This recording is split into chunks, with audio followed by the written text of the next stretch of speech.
भोपाल में भारतीय जनता पार्टी के हमारे यहाँ के कैंडिडेट और देश के प्रधानमंत्री नरेंद्र मोदी जी के लिए अपने सारे समाज से, पंजाबी समाज से, सिख समाज से बातचीत करने के लिए और उनको एक तरफा समर्थन मिले जो देश के अंदर मोदी जी ने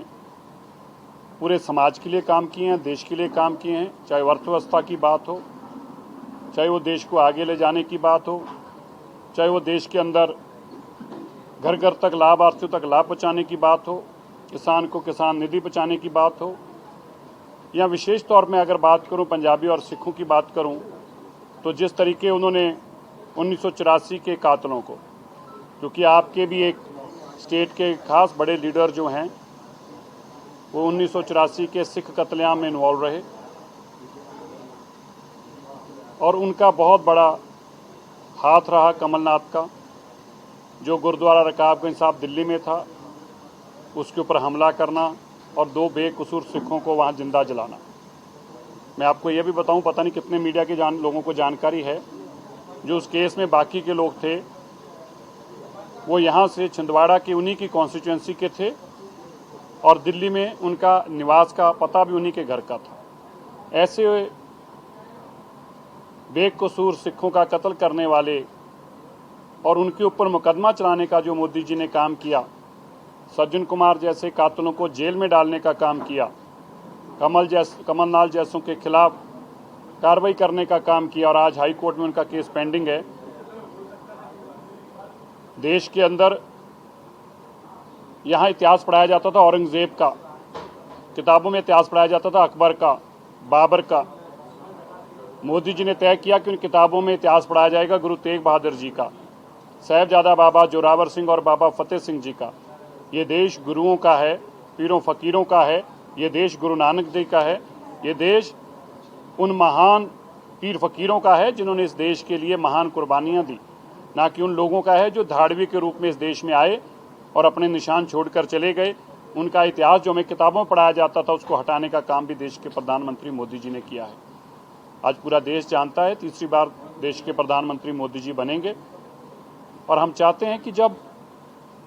भोपाल के कैंडिडेट के रूप में शर्मा जी जीत कर जाएं तो वो खाली बहुत लाखों के मार्जिन से नहीं बल्कि हमारे समाज की वोट भी एक तरफ उनको मिले। हम यह भी चाहते हैं कि देश के अंदर जब मोदी जी की सरकार बने तो पूरे देश के हमारा पंजाबी समाज और सिख समाज जो है उसमें एक तरफा वोट मोदी जी के लिए डाले। उसी के चलते हम आज भोपाल में भी आए हैं। हमें इस बात का फ़ख्र है, एक तरफ देश के प्रधानमंत्री मोदी जी हैं जो सबका साथ सबका विकास की बात करते हैं, जो नेशन फर्स्ट रखते हैं, और दूसरी तरफ लुटेरों का परिवार है गांधी परिवार,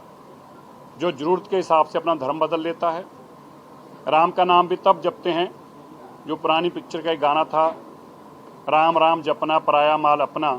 वो केवल राम का नाम भी, प्रभु नाम का नाम भी तब जपते हैं जब उनको जेबें भरनी होती हैं। तुष्टिकरण की राजनीति करते हैं और हमें इस बात का खेद और बड़ा अफसोस है जिस तरीके उन्होंने विरासती टैक्स लगाने की बात कही और ये कहा। अब भी आज भी जब हम अपनी माताओं बहनों से बात कर रहे थे तो उनका बड़ा सवाल यही था, ऐसे कैसे कोई कर सकता है, हमारी पूंजी, हमारे सालों की कमाई, और कोई ये कहे कि हम उसमें से आधी ले लेंगे,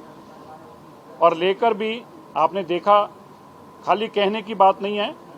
कि एक विशेष वर्ग को देंगे, दे चुके हैं। कर्नाटका में आपने देखा किस तरीके से वहाँ की सरकार जो मंदिरों पे टैक्स लगाया उसको खर्चने के लिए एक विशेष वर्ग के ऊपर खर्च कर रही है। इसलिए हम चाहते हैं इस देश का विकास हो, सबका विकास हो, सबका साथ हो, लेकिन जो तुष्टिकरण की राजनीति है, और तुष्टिकरण की राजनीति इस हद तक हो गई है कि आप पे विरासती टैक्स लगाकर आपके आधे पैसे छीन लिए जाएंगे, ये कोई देश का, कोई भी भारत का नागरिक ऐसा ना होने देगा, ना ऐसा हो सकता है। इसलिए हम चाहते हैं कि भारत के प्रधानमंत्री के और हाथ मजबूत हों और भारतीय जनता पार्टी को 7 तारीख को एक तरफा मतदान डालकर यहाँ से भी, भोपाल से भी बीजेपी का कैंडिडेट जीतकर लोकसभा में पहुंचे।